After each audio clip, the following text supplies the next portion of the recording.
السلام عليكم ورحمة الله وبركاته. الحمد لله رب العالمين حمدا كثيرا طيبا مباركا فيه مباركا عليه، وأشهد أن لا إله إلا الله وحده لا شريك له، وأشهد أن محمدا عبده ورسوله صلى الله عليه وعلى آله وصحبه وسلم تسليما كثيرا. أما بعد. Chers croyants, ce que nous vivons actuellement nous montre clairement une sagesse que le Créateur subhanahu wa ta'ala veut nous montrer. Ce n'est autre que le fait que la décision divine est inéluctable. En islam, on appelle cela la foi au destin. Le prophète de l'islam, Muhammad ibn Abdullah sallallahu alayhi wa sallam, reçut un jour la visite de l'ange Jibril alayhi salam, qui se présenta à lui sous la forme humaine, capacité qui a été donnée aux anges, pour le questionner sur un nombre de choses parmi lesquelles il lui demanda ce qu'est la foi. Le prophète sallallahu alayhi wa sallam répondit que la foi consiste à croire en Allah, en ses anges, en ses messagers, en ses livres, au jour dernier, et enfin au fait de croire au destin, qu'il soit bon ou qu'il paraisse douloureux ou mauvais. En effet, la foi au destin représente un des fondements essentiels du dogme islamique. On ne saurait être croyant sans croire au destin. Et ce qui se passe en ce moment, chers croyants, est un signe du Tout-Puissant subhanahu wa ta'ala voulant nous montrer une chose, que sa décision est inévitable.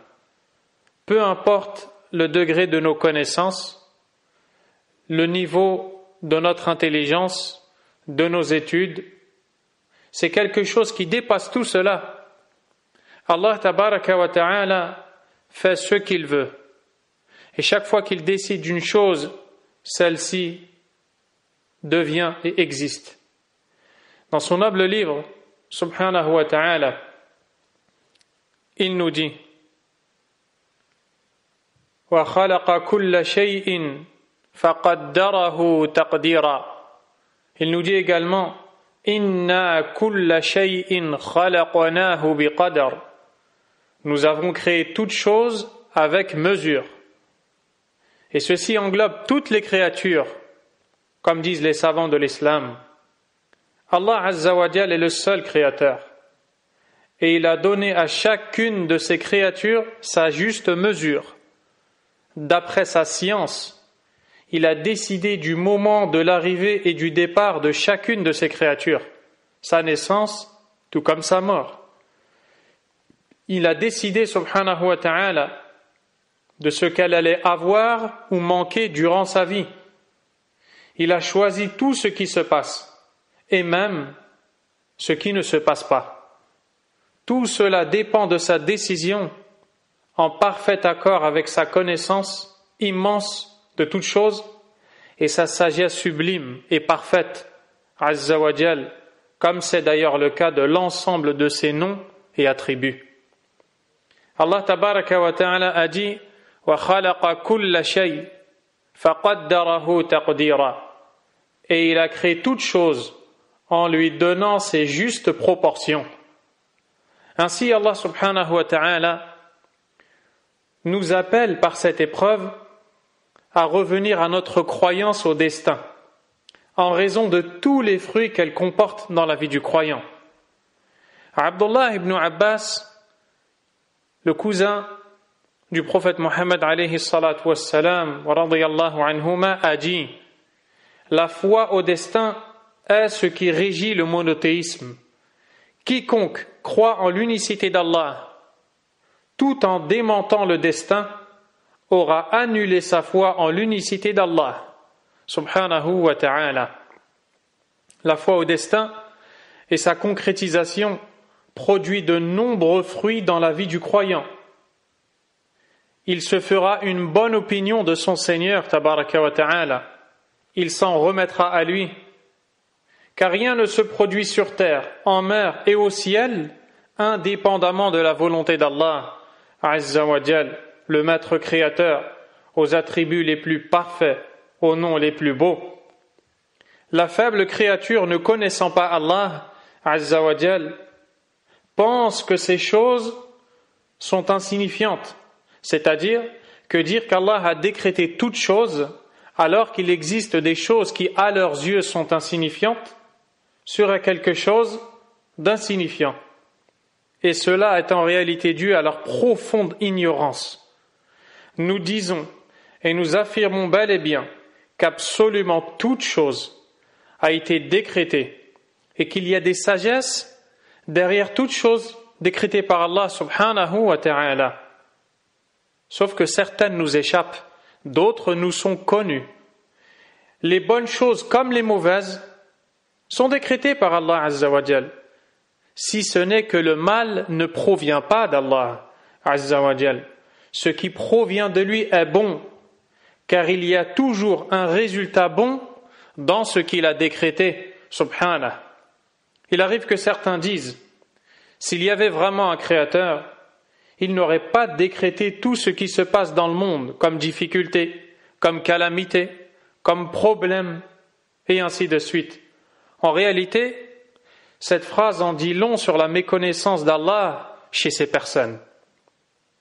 Si elles étaient clairvoyantes, elles auraient vu dans toutes ces choses combien est parfait et sage le Seigneur créateur Azza wa Jal, car il décide que se produisent des choses qu'il n'aime pas forcément en vue d'obtenir un résultat qui lui est aimé. Et c'est extrêmement important que de comprendre ça. Et le fait de passer par ces calamités, telles que celles que nous vivons, produit des résultats qui sont justement des choses aimées par Allah, subhanahu wa ta'ala. Ne voyez-vous pas, à titre d'exemple, qu'Allah, exalté soit-il, a prescrit le repentir et la demande de pardon auquel il a rattaché d'énormes récompenses? Nombreux sont les versets du Coran où Allah subhanahu wa ta'ala appelle les gens à se repentir, appelle les gens à lui demander pardon, en leur promettant en échange tout ce qu'ils souhaitent et bien plus encore. Mais comment se repentir si ce n'est d'un péché commis? Allah tabaraka wa ta'ala va donc décréter cette chose qu'il n'aime pas forcément afin de te conduire vers ce qu'il aime, à savoir ici le repentir, la demande de pardon. C'est en cela qu'apparaît clairement la sagesse d'Allah Azza wa Jal. Il se peut même que l'on devienne meilleur après avoir désobéi à Allah, bien que désobéir à Allah n'est pas une bonne chose. Ne voyez-vous pas qu'Allah, exalté soit-il, a prescrit l'acquittement de l'aumône, zakatul mal, et comment accomplir cet ordre de s'acquitter de l'aumône sans que ne soit décrétée la présence de gens pauvres ayant droit à cette aumône? N'est-ce pas qu'Allah tabaraka wa ta'ala a prescrit l'endurance dans les difficultés, à laquelle il a rattaché les hauts degrés de la foi et de sa récompense? Et comment atteindre tout cela sans qu'il ne décrète ces situations, certes difficiles, mais qui au final conduisent à ce qu'Allah aime, à savoir l'endurance. D'ailleurs, les pauvres parmi les croyants seront les premiers à entrer au paradis, incha'Allah. Ceci car ils auront moins de comptes à rendre que les riches. On pourrait en réalité s'étaler sans fin, mes chers frères et sœurs, sur ce sujet. Tellement la sagesse d'Allah, subhanahu wa ta'ala, est parfaite. Ainsi, tout ce qui se passe sur terre n'est pas la preuve de l'inexistence d'un Seigneur, mais plutôt la preuve éclatante de son existence et de sa perfection. Car si tous les gens s'acquittaient de l'aumône qu'il a prescrit, il n'y aurait plus un pauvre. Si les gens craignaient Allah, il n'y aurait pas de meurtre. Si les gens s'entraidaient dans la foi authentique, il n'y aurait pas d'animosité entre les gens, etc. Tout cela est donc la preuve que ce qui nous arrive est dû à notre abandon de ses ordres. Et justement, pour nous rappeler à lui, subhanahu wa ta'ala, il va décréter ces choses. D'où l'importance de la foi au destin. N'est-ce pas qu'il a prescrit à chacun parmi les croyants et chacune parmi les croyantes une prise de conscience, de se remettre en question sur leurs faiblesses, leurs manquements, leurs besoins qu'ils ont de se rattacher à lui, et le fait qu'ils ne pourront jamais atteindre la foi complète sans se conformer à ses ordres. Il a alors décrété ces épidémies, comme celles que nous vivons, afin de faire éclater et apparaître au grand jour toutes ces sagesses, et plus encore. Mais encore une fois, seuls les doués de raison comprennent ces messages. D'où la parole de Abdullah ibn Abbas, qu'Allah l'agrée, ainsi que son père, lorsqu'il a dit « La foi au destin régit la foi en l'unicité d'Allah ». Ainsi, le croyant est apaisé par sa foi au destin. Le prophète sallallahu alayhi wa sallam a dit « كتب الله مقادير الخلائق من قبل أن يخلق السماوات والأرض ب50 ألف سنة » Allah a écrit la destinée des créatures 50 000 ans avant d'avoir créé les cieux et la terre, subhanahu wa ta'ala. Tout ce qui se produit est décrété, est voulu, est connu, est écrit et est créé par Allah, subhanahu wa ta'ala. Cette croyance doit être enracinée dans le cœur, à tel point où le prophète alayhi salatu wassalam a dit « Li kulli shay'in haqiqah » وما بلغ عبد حقيقة الإيمان حتى يؤمن بأن ما أصابه لم يكن ليخطئه وأن ما أخطأه لم يكن ليصيبه. À chaque chose, une réalité. Et un serviteur n'atteindra pas la réalité de la foi jusqu'à ce qu'il sache que ce qu'il a atteint n'aurait pu le manquer et ce qu'il a manqué n'aurait pu l'atteindre. Chaque malheur a été décrété par Allah subhanahu wa ta'ala. Et dans cette croyance, il y a d'énormes fruits, dont nous allons évoquer certains, incha'Allah.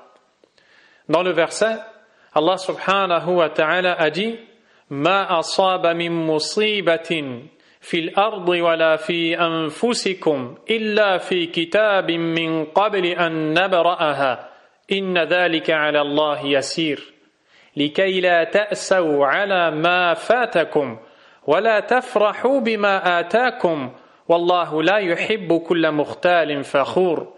Dans le sens rapproché du verset, il nous dit « Il n'est pas un malheur qui touche sur terre, ni en vous-même, sans qu'il ne soit écrit dans un livre avant même que nous l'ayons créé. Et cela est certes facile pour Allah. » afin que vous ne vous tourmentiez pas au sujet de ce qui vous a échappé, ni n'exultiez pour ce qu'il vous a donné. Et Allah n'aime point tout présomptueux plein de glorioles. Ici, Allah subhanahu wa ta'ala nous enseigne que tout malheur atteignant sur la terre ou en nous-mêmes entre dans cela, les maladies, a été écrit par Allah azza wa jal avant même d'avoir été créé, et que c'est une chose simple pour Allah azza wa jal. Il nous donne ces informations et nous enseigne quels en sont les bénéfices, afin que vous ne vous tourmentiez pas au sujet de ce qui vous a échappé, afin que vous ne soyez pas pris de tristesse, une tristesse excessive qui vous pousse à outrepasser les limites fixées par Allah, notamment en manifestant une opposition à la décision d'Allah et à sa sagesse et à sa volonté subhanahu wa ta'ala. Ainsi, la personne croyant au destin et qui cherche à obtenir quelque chose qu'elle n'a pas pu avoir, qu'elle a manqué, ne va pas se tourmenter, mais plutôt elle dira ce que nous a enseigné le prophète sallallahu alayhi wa sallam lorsqu'il dit « Ihris ala ma yanfa'uk » investis-toi dans ce qui t'est utile, wasta'in billah, et demande l'aide d'Allah, wa la ta'jiz, et ne paresse pas, wa in asabaka shay, et si quelque chose t'atteint, fala taqul law anni fa'altu kadha kana kadha wa kadha, ne dis pas si seulement j'avais fait telle et telle chose se serait produite, walakin qul qaddara Allah wa ma sha'a fa'al, mais dis plutôt Allah a décrété et a agi selon sa volonté. فَإِنَّ لَوْ تَفْتَحُ عَمَلَ الشَّيْطَانِ. Car le fait de dire si, lorsque les gens disent si seulement, j'aurais dû, et ainsi de suite, ouvre la porte à Shaitan. La croyance au destin t'empêche justement de te tourmenter. Également, la croyance au destin, quand Allah te comble d'un bienfait, subhanahu wa ta'ala, t'empêche de t'enfler d'orgueil, au point de te sentir méritant, voire meilleur qu'autrui. Car si tu sais que ce que tu as obtenu comme bien est le fruit de la décision et du destin d'Allah Azza wa Jal, tu sais qu'en réalité tu n'es qu'une faible créature qui s'est vue comblée d'un bienfait d'Allah. Plutôt que de t'enorgueillir, tu te montreras reconnaissant envers Allah Azza wa Jal, car Allah n'aime pas les gens qui s'enflent d'orgueil et se déclarent méritants alors qu'ils ont énormément de péchés. Nous voyons ici que la foi au destin nous empêche donc de se tourmenter pour un mal nous ayant touché, puisque ce dernier est écrit avant même d'avoir été créé.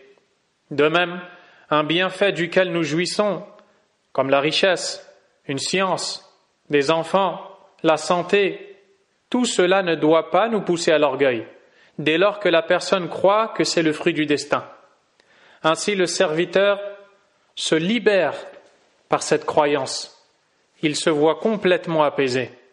Observez maintenant, mes chers frères et sœurs, le besoin des gens en ce moment d'épidémie. Et vous verrez clairement la nécessité de revenir à la croyance islamique, dont un des fondements essentiels est la foi au destin. Certes, nous devons faire toutes les causes possibles afin de repousser cette maladie. Et de manière plus générale, lorsque nous voulons atteindre un but, nous investissons, nous œuvrons en ce sens, nous faisons les causes, autant que possible.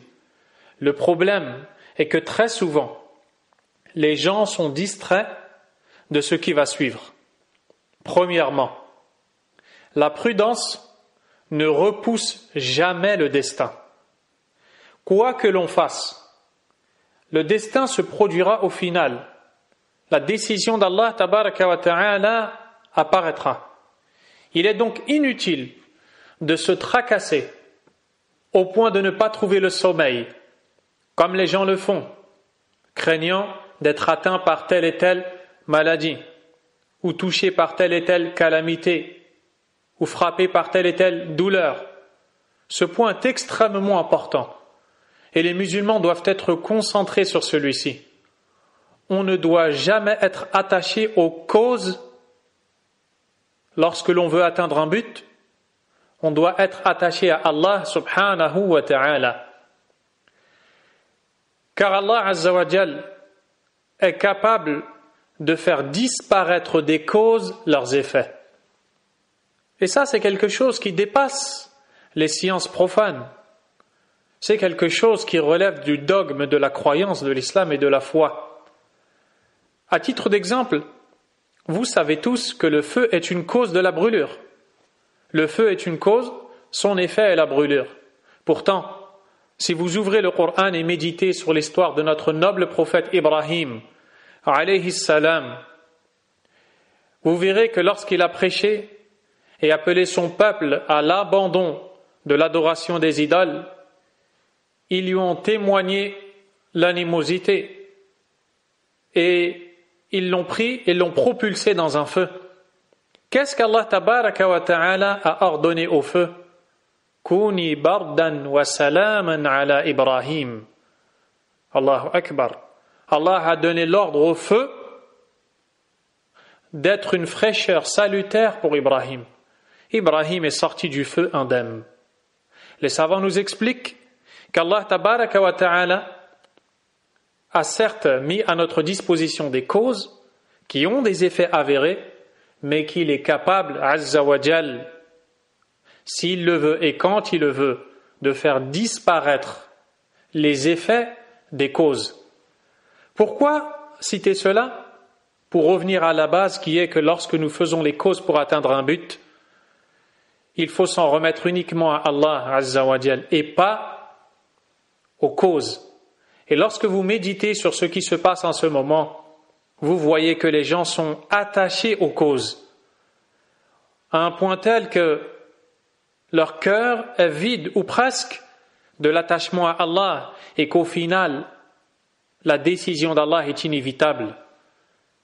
Deuxièmement, ne jamais se plaindre de ce qui est décrété par Allah, subhanahu wa ta'ala.